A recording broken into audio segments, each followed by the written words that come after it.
Hello and welcome to a very special How I Paint Things. What I'm going to do today is something simple on the face of it, but you can take it a little bit further if you'd like to. So what we're going to do is an urban style camouflage pattern for the Spacenam figures from a combination. This is originally sculpted by Reptilian Overlords and has since come out in plastic, how cool is that, via Wargames Atlantic. Now this fella, he is a 3D print. I purchased the STLs for these guys, but if you're looking to do a Catachan themed army, they are by far the coolest things out there. So I will pop a couple of links in the description if you want to pick up the plastics or the STLs, and as well all of the paints will be listed in the description below too, including today I'm going to do the basing on screen. So let's get started. So once you've got your miniature assembled, the first thing I've done is to prime him with a spray of Mechanicus Standard Grey.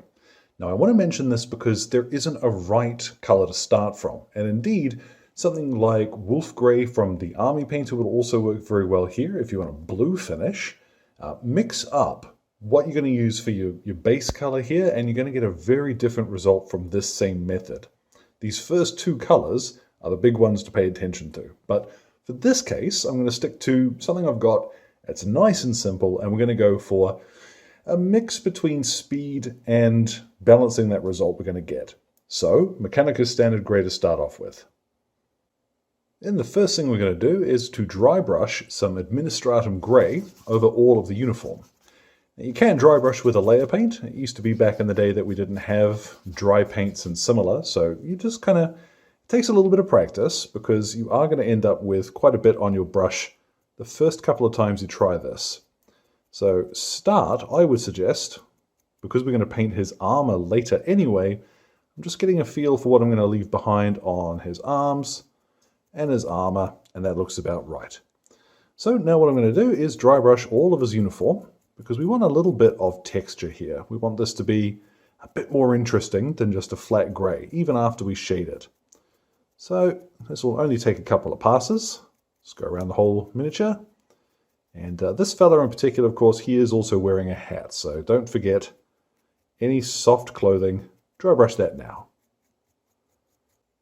Now that won't take very long to do. It might appear a little bit chalky, and particularly on the Spacenam figures, they haven't got much of a butt. So you're going to probably end up with a slightly streaky finish there as your brush kind of struggles to find a surface to latch onto. What I'd suggest is that we are still going to shade this, and there's a camo pattern coming as well, so don't feel as though you need to tidy any of this up. At this stage we want slightly rough. We'll move on to starting the other base coats, and what I'm going to start with here, this is saddle brown for his skin. Now, it doesn't matter which figure you're painting with these guys, their skin's ordinarily the next sort of layer up. So take your time here and lay down a couple of base coats for that. You can just as easily be using Cadian Flesh Tone, sorry not Cadian Flesh Tone, Bugman's Glow rather. It is up to you. Now as you're applying that, resist the urge to correct any mistakes straight away. So you'll see up here on his vest, I've actually caught the edge there with a little bit of the skin color. But it's not going to matter because now we're going to hide that with our camo. What I've got is Corax white, and as I say all the time, a little bit of Lamian medium in the pot is going to help keep this flowing. So I'm just using a medium layer brush here, and just a little wigglies. Split them up a bit. Cartoon dowsing rods is what I always think of. If you think back to Looney Tunes, you know how the dowsing rods they'd do would always wiggle a little when they were near water. Think about those shapes and just start applying those fairly generously over all of the fatigues. Now, some of them are probably going to end up a bit thicker. I'm not too worried about that. The important thing with your layer brush, just a tiny wee paint on the end at a time. All right, don't overload it, otherwise you'll lose control of what you're doing very quickly. So let's hide that blip. And yeah, we'll come back in a minute once I've done all of my wigglies. And as I started applying those, I kind of figured that actually going a little bit thicker than I was would look better, and I am happier with that result. The important thing is just keeping a tip on your brush and, like I said, little bits of paint on there at a time. We're going to do the black parts now, and I'm using here, this is Vallejo black, although you can use Abaddon black just as well. It's fairly rare that I actually suggest using a true black on a miniature, but when it comes to our camo, I am going to suggest this is going to add a lot of contrast that we actually need to make this really pop. So we're going to do the same thing, little black squigglies, overlap some of the white in some areas.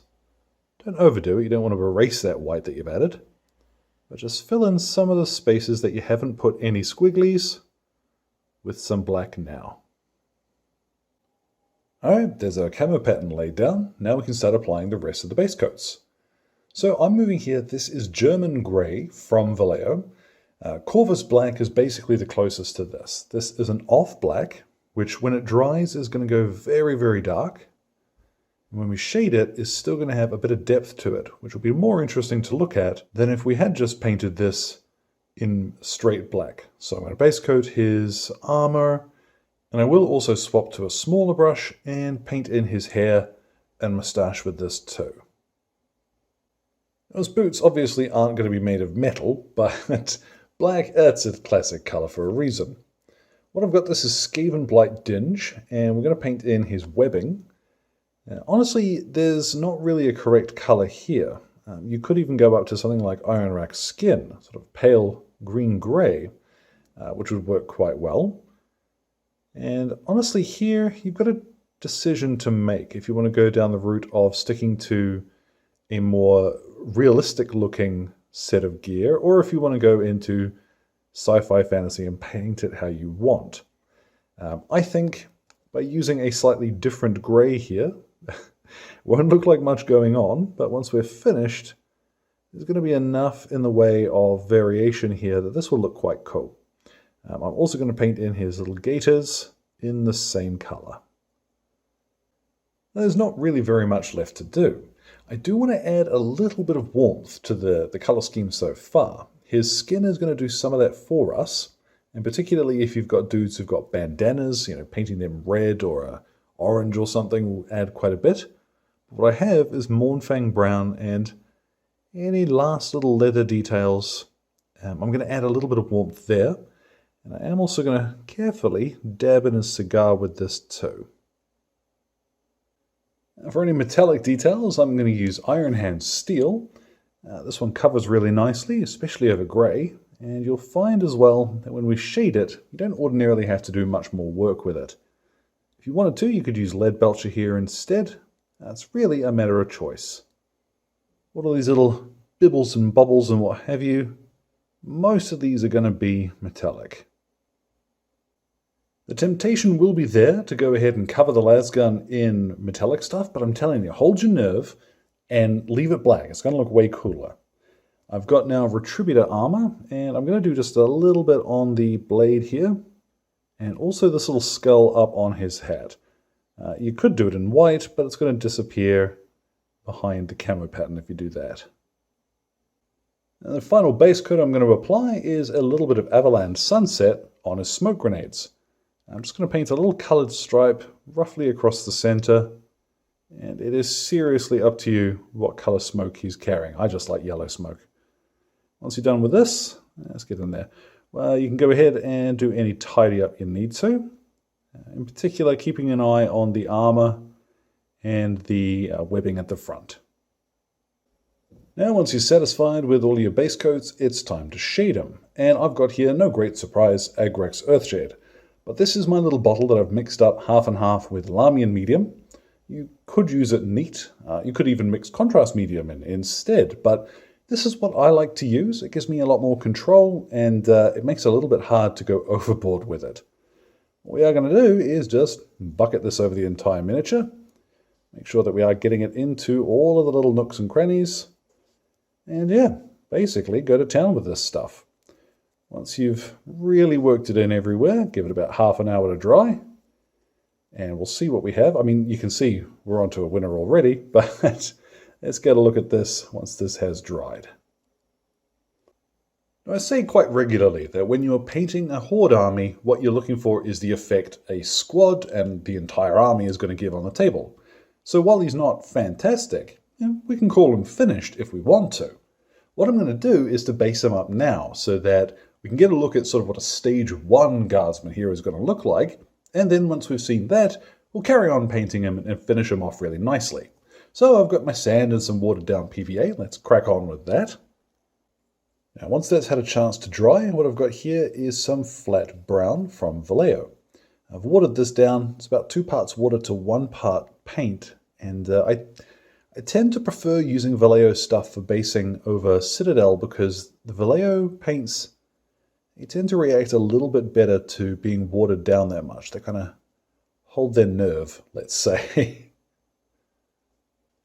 Now brown might seem like an odd choice for our first color, but we want a grubby, earthy undertone to our urban base. I've got now Basalt Grey. I've probably taken a bit too much off there, to be honest. We want to be quite heavy with this. This is just a nice medium grey. It's quite close to Mechanicus standard grey, actually. But anything, even a craft paint or something, will work perfectly well here. Don't feel as though you've got to crack out your good paints for some dirt. And then to complete the look, I've got some stone grey. Now I'm going to add just a couple of tiny dots of PVA in a few select places. And we're going to add a little bit of grass to the base, because even in the most desolate urban environments, you still get bits of grass poking through and trying to survive. So what I'm using, this stuff behind me is called patchy grass. It's actually from Warlord Games. But you can find, there's a dead grass from, what's it called, from Army Painter. Anything will work here. Just a few dots. And we'll dip that in there, flick it over. And then we'll pop him back up on the cork and paint his base rim in black. And there we have a finished guardsman. Now your base you should be looking at as a way to add a little bit of color to the miniature without painting any extra color on the miniature. We can keep our color scheme quite simple, but with just a little bit of grass and some warmth underneath with that brown, there's a lot more happening there for us to look at. It's kind of like painting Iron Hands in that respect. But we can take things further, and I'd always suggest the easiest place to start with a guardsman is by highlighting the skin, particularly when you've got so much of it visible. What I'm using is mahogany brown, and this stuff here, with the Spacenam figures, you've got so much real estate to work with, you really cannot miss. Just leave your shaded, settle brown in the recesses, and we're going to paint over most of the skin with this mahogany brown to brighten them up. Now, it's going to do you no good to pick up a box of Spacenam and then turn around and say, I can't paint skin, because you are going to get so much practice. What I've done now is mix in roughly half and half Cadian flesh tone and mahogany brown. And what I'm going to do is use this to highlight some of the largest areas of muscle. And this is a little more stylistic than accurate here, because obviously when your muscles are catching the light, they tend to do it from the high points. So this is a little bit like highlighting anything, to be honest. We are choosing a style and running with it rather than going with 100% visually accurate. It is up to you how much of this you put on, but remember to concentrate on backs of knuckles and what have you. And we're also going to use this to highlight his face. So cheekbones, chin, all the good stuff. Now, the next part I'd suggest turning to as a really good spot to highlight is going to be his armor and the gun. Now for this, I'm going to turn straight to Stormhost Silver. And as always, tiny wee bit of paint on my brush at a time here. What I'm going to do, instead of trying to paint a straight line, is just little raggedy dots at the edges where it's going to look as though he's caught a little bit of damage and scuffing on some of these areas. So you don't need to do the whole suit. In fact, you should be quite sparing with this if you can. It takes a little bit of practice to get your eye in with it, but it's an easy way to fake out a highlight. So for example here, I'm going to skip in a little bit to make it look as though that line is uneven. And I'm going to do that to ho-hum, all of the metal. Now this, depending on how far into this you want to go, this can get quite involved. But for areas like Honor's weapon here, you can use the edge of your blade, goodness me, the edge of your brush rather. Just scooch in there slowly until you find, there we go, those little bits that you want to scuff up. So this is another one of those situations where it's as much or as little of this as you think is going to look good. But I'd suggest go sparing first, then hold them out at arm's length and, well, that's way too much. Have a look at what it looks like. So take your time. This is very much a case of personal taste on this one. There we go. Now we've got a ton of texture there and not a lot of work done on it, just enough that it's a little more visually interesting. What we'll do now is to turn back to the Dawnstone we very nearly started with, and this is getting into the realm now of maybe only on your offices, but any areas where your camo pattern hasn't overlapped an edge, you can brighten up with a little bit of Dawnstone. Also dab a little bit of that on the end of his cigar. You might there choose to use Administratum Grey if you want a sharper finish. Again, your call. What we'll do now is some white, and I am going to just pick a few spots, funnily enough, on the white camo, and just brighten those up a little. This is particularly going to be useful in areas where it is on raised bits and what have you. You don't have to repaint the whole line, just little slashes of bright white are going to really help change up the shape of your miniature here. And as I'm whispering, you can tell I'm really concentrating. Now that is admittedly a fair bit of extra work, but if you've got the patience for it, it will add a ton. It looks so much cooler. We're finally going to finish off by highlighting the webbing, and for this we're going to use Storm Vermin fur. You don't have to do very much of this, just the corners and tops of your pouches. A little bit of this, just add that third dimension back to the look. Then the last thing I'm going to do is a tiny wee dot of an orange right in the center of his cigar. The actual orange color is not going to matter too much. And we'll get a look at what he looks like once he's all finished. And there at last, our Spacenam Sergeant is complete. And I think this goes some way of showing that a lot of the time you can use one or two really specific spot details to add a bit of warmth to an otherwise very plain color scheme. He's black and white, and then his skin is really what's going to stand out. And that's going to be the case whether you're painting white guys as well, and it'll also have a big bearing on what color you're going to paint the bandanas if you have got any fellas who are wearing those tied around their heads, because nothing says camouflage like a bright red thing on your head.